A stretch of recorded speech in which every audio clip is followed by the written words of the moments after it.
Dewan Pengurus Pusat bersama sejumlah pengurus Gabungan Pengusaha Nasional Angkutan Sungai Danau dan Penyeberangan Gapasdap yang beroperasi di Pelabuhan Merak mendatangi kantor Balai Pengelola Transportasi Darat Wilayah 8 Provinsi Banten pada Senin 1 April. Gapasdap memprotes kebijakan penerapan tarif kendaraan yang dinilai merugikan pemilik kapal lantaran tidak adanya dasar aturan yang jelas. Begitu juga dengan kapal-kapal yang beroperasi di dermaga eksekutif. Tak ada kesesuaian tarif dengan dermaga reguler yang masih rusak dan dalam tahap perbaikan. Ketaklaikan ini membuat kapal yang beroperasi di dermaga reguler tak bisa mengimbangi kapal yang beroperasi di dermaga eksekutif.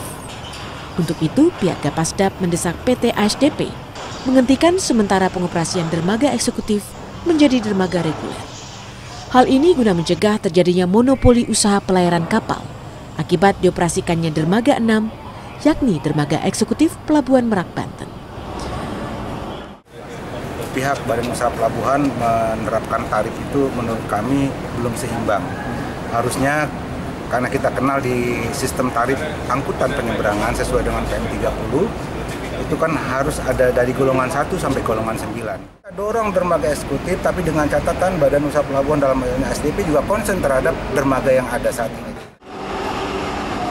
Balai Pengelola Transportasi Darat mengaku akan segera memfasilitasi dan memediasi PT ASDP dan Gapasdap untuk menemukan solusi sekaligus menjawab tuntutan pihak Gapasdap.